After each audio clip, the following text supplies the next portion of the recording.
وَنُنَزِّلُ مِنَ الْقُرْآنِ مَا هُوَ شِفَاءٌ. الحمد لله نحمده ونستعينه ونستغفره. قال الله تبارك وتعالى في القرآن المجيد والفرقان الحميد: واعتصموا بحبل الله جميعا. وقال النبي صلى الله عليه وسلم: بني الإسلام على خمس: شهادة أن لا إله إلا الله وأن محمد رسول الله وإقام الصلاة وإيتاء الزكاة وصوم رمضان وحج البيت. برادران اسلام، ہر ہفتے کی طرح اس ہفتے بھی وہی حدیث شریف آپ حضرات کے روبرو کر دیا. اس حدیث شریف میں نبی پاک صلی اللہ علیہ وسلم نے سب سے پہلے 5 چیزیں بتائی کہ اگر ان 5 چیزوں کو انسان اپنی زندگی میں اپنائے گا اور اس پر عمل کرے گا تو گویا اس کی زندگی، دنیاوی زندگی پار ہو جائے گی اور آخرت والی زندگی بھی ان 5 چیزوں کی اصول اور بنیاد کی وجہ سے پار ہو جائے گی. اور نبی پاک صلی اللہ علیہ وسلم نے جو سب سے پہلے ارشاد فرمایا، بنی الاسلام کا ارشاد فرمایا. بنی الاسلام عربی میں کہتے ہیں، بنیا کا مطلب ہوتا ہے جو سب سے نیچے جو چیز رہتی ہے، کنڈیشن، اسے کہتے ہیں بنیا. تو نبی پاک صلی اللہ علیہ وسلم نے بھی وہی ارشاد فرمایا، بنی الاسلام، کہ اسلام کی بنیاد 5 چیزیں. اگر انسان 5 چیزوں کو اپنی زندگی میں اپنائے گا تو گویا اس کی زندگی پار ہو گئی. اب سب سے پہلے انسان جو ہے نبی پاک صلی اللہ علیہ وسلم کو اپنا رسول مانے. اس کے بعد اللہ تبارک و تعالیٰ کو حاضر ناظر سمجھتے ہوئے اللہ تبارک و تعالیٰ کی توحید اور رسالت کا اقرار کرے. اس کے بعد نبی پاک صلی اللہ علیہ وسلم کے رسول کی گواہی دے. یہ پہلی چیز. دوسری چیز، نماز کی پابندی کرے. اگر کوئی انسان نبی پاک صلی اللہ علیہ وسلم کے بارے میں عقیدہ رکھتا ہے کہ نبی پاک صلی اللہ علیہ وسلم ہمارے رسول ہیں اور اللہ تبارک و تعالیٰ نے ہم سب کو پیدا کیا ہے اور اللہ تبارک و تعالیٰ یکتا ہے، لیکن نماز نہیں پڑھتا ہے تو اس کا دین کامل اور مکمل نہیں ہے. دنیا کا کوئی بھی انسان، چاہے کتنا بڑا ولی ہو، چاہے کتنا بڑا ذمہ دار ہو، چاہے عالم ہو، حافظ ہو، قاری ہو، کوئی بھی ہو، دین کا داعی ہو، کوئی بھی انسان ہو، اگر اس کے اندر نماز کی پابندی نہیں ہے اور یہ دعویٰ کرتا ہے کہ میں بہت بڑا انسان ہوں، تو ایسے انسان کو کھلے عام یہ جواب دے دیا جائے کہ اگر تو نماز کا پابند نہیں ہے تو ولی ہرگز نہیں ہو سکتا. اب تھوڑے دن پہلے کتنا ہوتا تھا، وہ تو انسان تھا الحمدللہ پہلے تو دین کے کام سے جڑا ہوا تھا. اس کے بعد شیطان نے ایسا فتنہ ورگلایا جس کی وجہ سے دین کا دشمن بن گیا اور نیا مذہب اختیار کرنے لگا. نیا مذہب، بلکہ اس کے ساتھ جو اس مذہب کی پیروی کرنے والے تھے، کچھ 1 سال کے اندر 10 سے 20 ہزار لوگ اس کی پیروی کرنے لگے تھے. لیکن کوئی شخص ایسا تھا جو 5 سال قریب ہو گئے ایک وقت کی نماز ادا نہیں کیا. تو بتاؤ ایسے انسان کو کون کہے گا کہ ولی ہے؟ ولی تو ایسا ہے جو 5 وقت کی نماز ادا کرے. آج کل لوگ بڑے بڑے فتوے دیتے ہیں لیکن نماز کی پابندی نہیں اور بڑی سمجھداری کی بات کرتے ہیں. تو ایسے شخص کو بتلایا جائے کہ بھائی تیرا دین کامل نہیں ہے، کیونکہ تو نماز کی اتباع نہیں کر رہا ہے اور 5 وقت کی نماز کو ادا نہیں کر رہا ہے، تو پھر تو دوسروں کو بتانے کا سوال ہی کھڑا نہیں ہوتا. یہ دوسری چیز جو بنیاد اسلام بتائے، اسلام کی بنیاد 5 چیزوں کا ہے. تو دوسری چیز، سب سے پہلے اسلام قبول کرے، نبی پاک صلی اللہ علیہ وسلم اور اللہ کو مانے، اس کے بعد نماز ادا کرے. اور تیسری چیز زکات ادا کرے.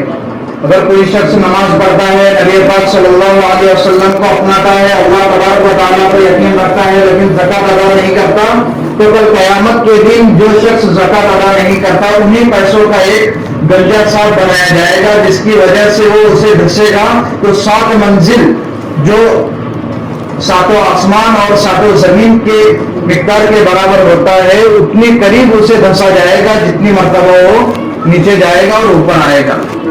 یہ اس کی وحی حدیث شریف میں وارد ہوئی ہے۔ یہ تیسرا۔ اور چوتھا جو ہے رمضان المبارک کے روزے رکھنا۔ اگر کوئی شخص زکوٰۃ ادا نہیں کرتا، نماز ادا نہیں کرتا، لیکن نبی پاک صلی اللہ علیہ وسلم پر اور کلمہ پڑھتا ہے لیکن روزہ نہیں رکھتا تو اس کا دین کامل نہیں۔ اگر 30 دن کے اگر کوئی روزہ رکھتا ہے تب جا کر اس کا ایمان کیا ہوگا؟ کامل ہوگا۔ اس کے بعد وہ طاقت جل گئے کہ حج ادا کرے۔ سب سے پہلے اگر اس کے پاس اتنا مال ہے، استطاعت ہے کہ وہ حج ادا کر سکتا ہے تو جا کر حج ادا کرے۔ میں نے اسی سلسلے میں 2-3 ہفتے پہلے غالباً بتلایا تھا کہ ابھی تک جو بات چل رہی ہے وہ پہلے جملے پر چل رہی ہے، شہادت اللہ الہ الا اللہ کے نبی پاک صلی اللہ علیہ وسلم کو رسول مانے اور اللہ تبارک و تعالیٰ کو یکی یکتا ہونے کی گواہی دے۔ اس کے بعد جا کر تمہارا کیا ہوگا؟ ایمان کامل ہوگا۔ اب اسی کے ضمن میں نے ایک بات بتائی تھی کہ اگر کوئی شخص ایمان قبول کرتا ہے، قرآن پڑھتا ہے، سنت ادا کرتا ہے، تو قرآن سب سے پہلے جو ادا کرے گا قرآن کریم کو پڑھے گا تو اس کے اندر ہمیں قرآن کریم کے پڑھنے کی اور پڑھانے کی کیا لگے گی؟ ضرورت لگے گی۔ اب اس کے بارے میں نے کچھ بتایا تھا کہ اگر بچوں کو بھیجیں گے تو بچے پڑھیں گے، اور بچوں کی تربیت کے بارے میں بھی میں نے بتایا تھا کہ اگر بچوں کو صحیح راستے پر لائیں گے تو بچے آگے چل کر کیا کریں گے؟ قرآن کی اتباع کریں گے، سنتوں کو مانیں گے، اس کے بعد دین کے احکامات کو بجا لائیں گے۔ اگر ہم بچوں کو اپنی زندگی میں اسٹرکٹ نہیں رکھیں گے اور ان کو نہیں سنبھالیں گے تو کیا کوئی گارنٹی دے سکتا ہے کہ میرے مرنے کے بعد میرا بچہ بھی دین پر قائم رہے گا؟ یہ میں نے تھوڑے دن پہلے آپ حضرات کی شاید آپ کو یاد ہو نہ ہو، لیکن میرا حق تھا بیان کرنے کا اور ادا کرنے کا، کیونکہ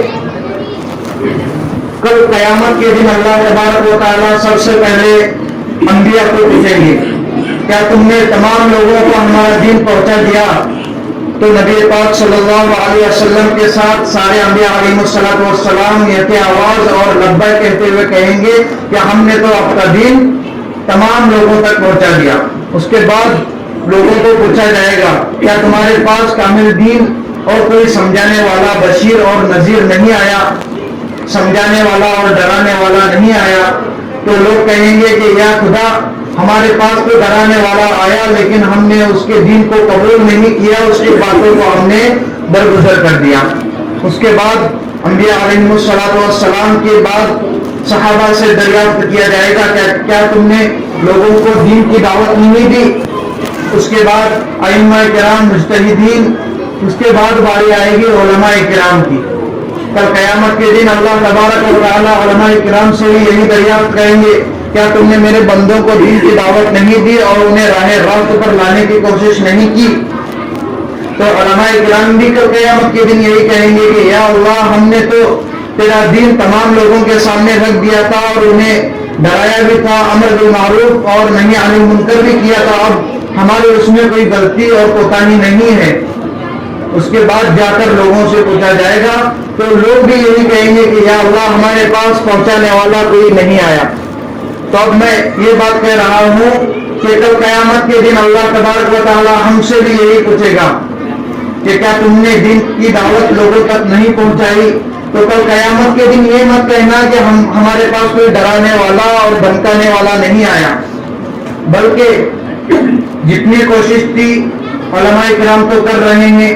آج کل تو انٹرنیٹ کا زمانہ ہے، اس کے اندر تو بہت سارے علماء کرام اپنے تھوڑی چھوٹی ویڈیو اور کلپ بھی بھیج رہے ہیں تاکہ لوگ راہ راست پر آ جائے اور کوئی یہ نہ کہے کہ ہمارے پاس ڈرانے والا اور سمجھانے والا کوئی نہیں آیا۔ لوگ تو آج کل یہ سمجھتے ہیں کہ ہمارے پاس دین اسی وقت آئے گا جب ہمیں ایک